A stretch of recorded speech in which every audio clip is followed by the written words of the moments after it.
If you are a California gardener in Zone 9, you live in an incredible growing zone. And in today's show, I'm going to share some tips that are going to help you have success year round in your garden, some common struggles that you might face, and what sets us apart from other areas of the United States. Hey there, I'm Audrey Crawford, and I am a California gardener in Zone 9. I teach you the tried and true methods of gardening in our climate and break down complicated gardening advice into simple and actionable steps so that you can take action and grow your best garden yet this season. This is the Audrey's Little Farm Show. Welcome to today's show. I'm super excited to be diving deep into California gardening. My hope is that no matter where you are, you can always take away some really great tips from this show. But today I want to speak to my fellow California gardeners. I'm in the Central Valley of California. I've been here my entire life. I come from multiple generations of family farmers, and I have just learned wonderful gardening tips and advice from so many other great gardeners in my life and have put all of these skills to use in my own garden, and my passion is sharing that with you. Of course, I want to help all gardeners, but the real way that I can help is talking to those that are close to me in a similar climate, because gardening is localized. What works for us here in California does not necessarily work in Florida or Texas or Arizona.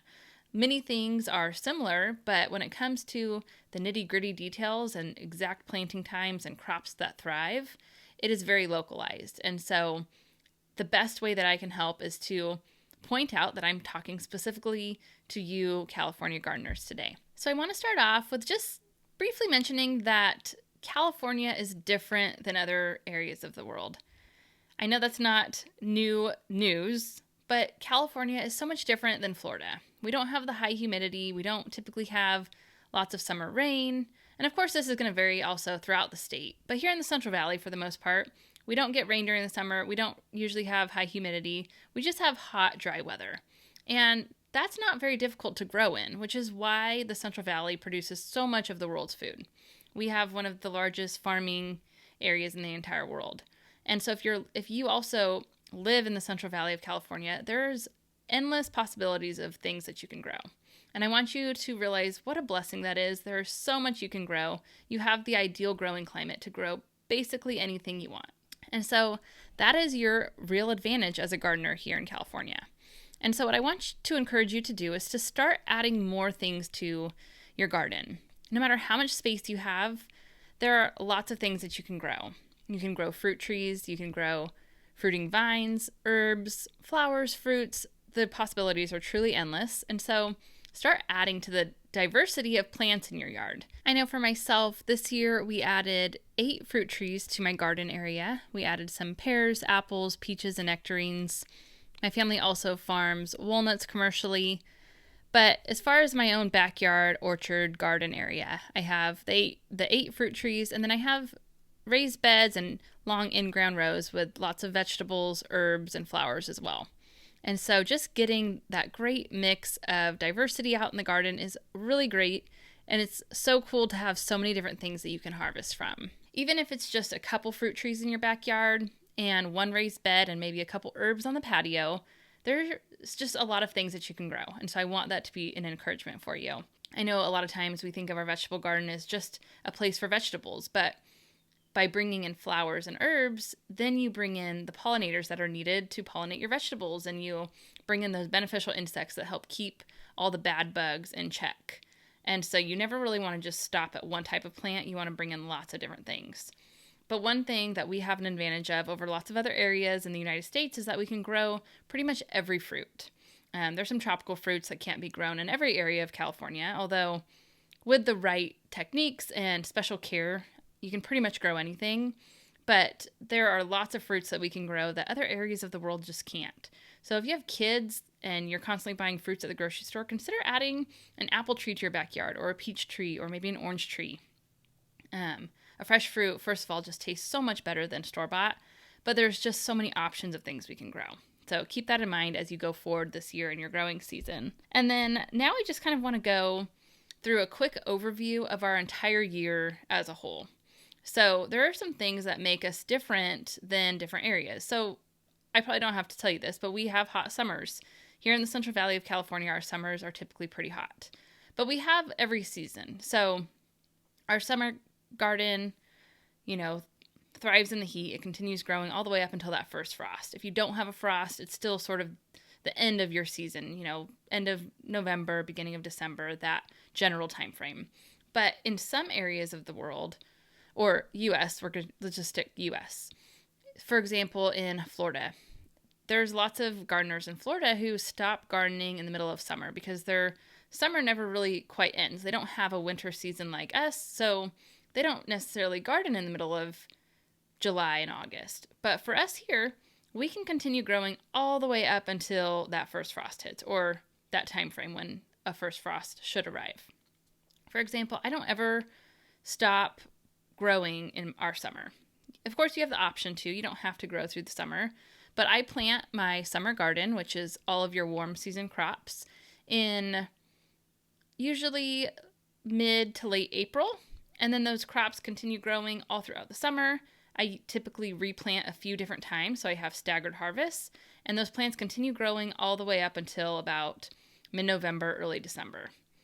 But then our fall garden starts even when it still feels like summer. So when it comes to planting cool season crops, like your lettuce and broccoli and kale, things like that, those should be planted in fall. And even if you don't get a harvest before winter, those crops will overwinter. They'll survive through the winter months, and then they'll start growing again in late winter as the weather starts warming up a little bit as we head into spring. But we don't want to wait until spring to plant those crops like a lot of other areas of the U.S. do. For example, places that have a really cold winter with lots of snow and hard freezes. If they plant in fall and don't get a harvest before winter hits, it's likely that many of those crops won't survive their winter. So they wait until late winter and early spring to plant their cool season crops. But for us, if we wait until late winter and early spring to plant the cool season crops, it's very likely that they're just going to bolt and head to seed, because it's very likely for us to have a really warm day in early February, but then it might get really cold again for a spell and then get warm for a couple days and then get cold again. But that mix of warm and cold weather is not ideal for cool season crops, and it triggers them to bolt and head to seed. So if you've ever grown cool season crops like broccoli, for example, and you never got ahead of broccoli, but you just noticed that your broccoli quickly flowered and never formed a broccoli head, it was probably because you planted in late winter or early spring and the season wasn't cool for long enough for that crop to thrive and mature. So you want to plant your cool season crops usually in late September, early October, and for some of them you'll get a harvest, and for some they might just kind of go stagnant over the winter months, but then you'll harvest, like I mentioned, in late winter or early spring. And so we pretty much just have what I call two seasons. We have a cool season crop growing season, and we have a warm season crop growing season.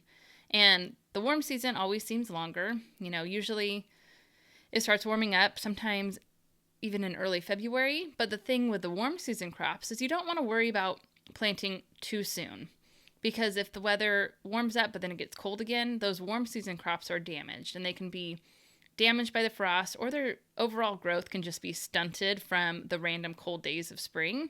And so I always like to wait before planting my warm season crops until the weather has really warmed up enough and there's no more danger of frost. There are no more random cool days.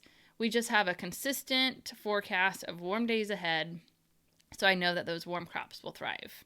And so once that date occurs, which for us this year was in late April, I planted my warm season garden.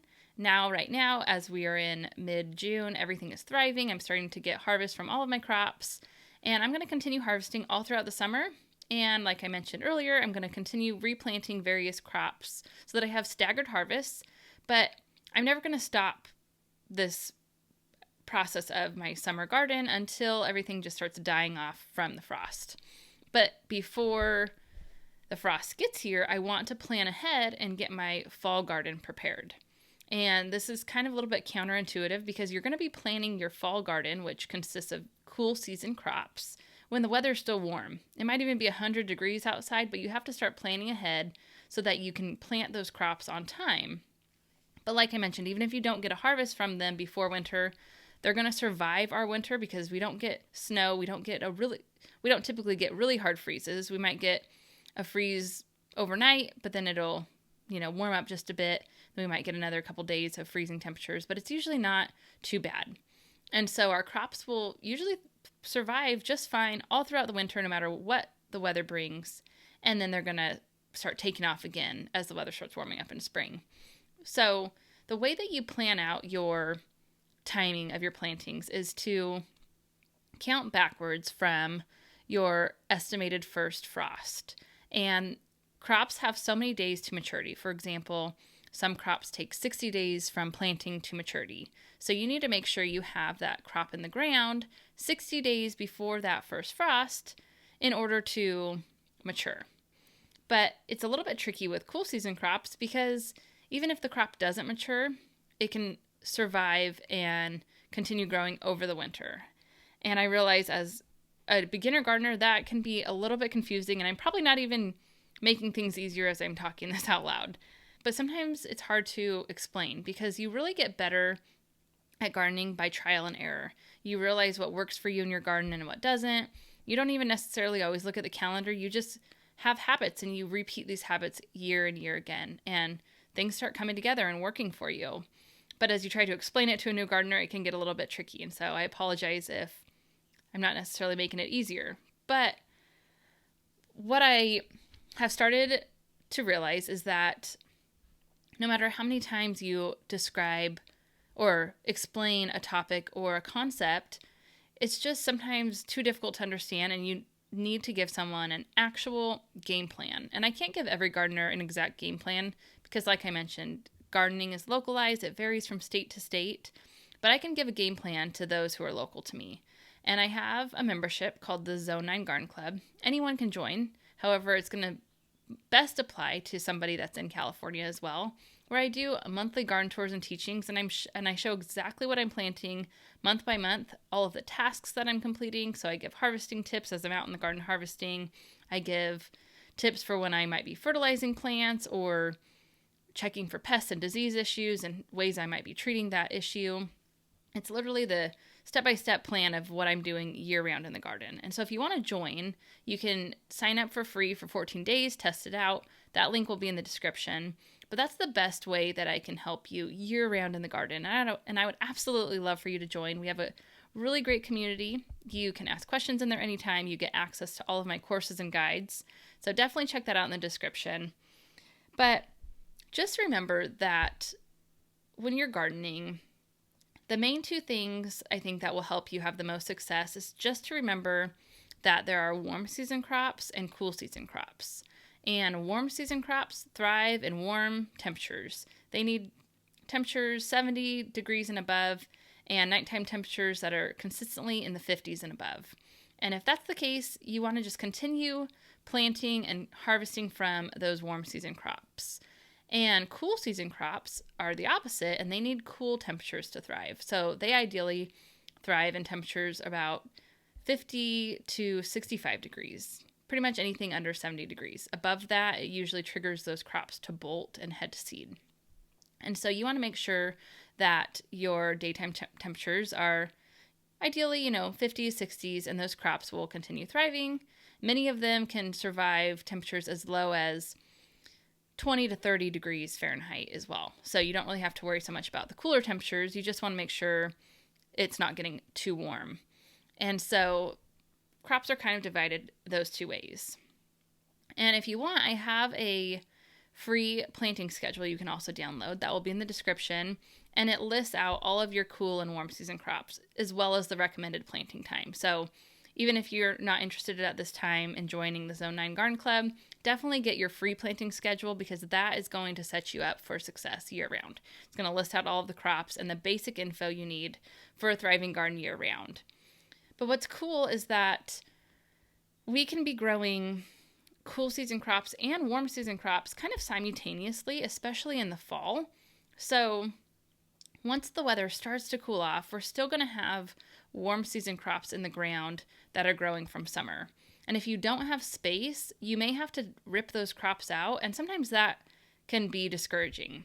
But you have to think ahead. What do you want more? Do you want cool season crops to be in the ground to start growing, or do you want to continue getting more harvest from the current warm season crops? Or if you have the space, you let them both keep growing. So it doesn't have to be one or the other, but it might have to be if you don't have room.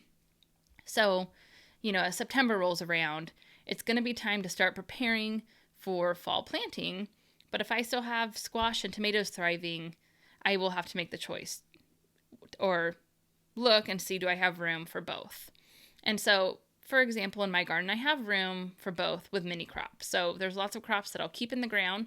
I'm going to let them keep on growing, and then I'm going to clear out other raised beds, plant my fall garden, and for many things, especially those that are really quick to mature, like lettuce, radishes, beets, I'll get a harvest before winter comes. But then there's other things that take longer to mature, like cabbage, cauliflower, and broccoli. And sometimes I get a harvest before January. Other times the growth is just slow and the plants are kind of stagnant and they just kind of sit in the garden. They don't die, they're not really maturing, but they just kind of stay stagnant. But then as the weather starts changing in late winter, those crops finish developing. And so you don't have to worry about them over the winter. If you're going to expect a really hard freeze, you can protect your crops with things like frost cloth, and that will just ensure that they don't get damaged by the frost. But for the most part, I don't really do anything to the plants over the winter. And then there's things that you'll just be able to continue getting harvest from all throughout the winter. For example, lots of loose leaf lettuces, cilantro, parsley, different herbs that like the cooler temperatures. You'll usually be able to continue harvesting those all throughout the winter. This last year, I planted my cilantro in October, and I never quit harvesting until about mid-February. We had a few warm days, and the cilantro started to bolt and head to seed. But before that, I had nonstop harvest from just a few plants all the way from October to February. So there's a lot of possibility that can happen for a lot of gardeners in areas with harsh winters. They don't have the possibility of growing anything during those months unless they have a really large greenhouse or they bring things indoors, But for us, we can grow things outdoors. We don't have to have a large greenhouse or, high tunnel, things like that. We can just grow outdoors, and you can alter the way things grow with those different things, high tunnels and greenhouses and setting up frost cloth and structures like that. But for the most part, we can have success without those things, which is really cool. Basically, right now, if you're listening in real time, your summer garden is probably starting to take off. But also know if you are in mid-June and you haven't planted yet, go ahead and get your warm season crops in the ground. We have such a long season left of hot months ahead of us. You have plenty of time to keep on growing. But then also, as August starts approaching, start planning out what you want to plant in your fall garden, all the cool season crops that you love, whether it be lettuce or spinach, broccoli, cauliflower, all those things. Start planning ahead to figure out what you want to grow, and don't wait until spring like many other areas to get those things planted. You want to plant them in the fall. So I hope this was helpful. If you are listening on YouTube, let me know in the comments where you're from. I would love to know which town you're in. If you're also a California gardener, if you're elsewhere, I'd also love to hear. So let me know in the comments. If you're just listening on the audio version, I really appreciate you listening to this episode. I'm so grateful to have you listening to this show.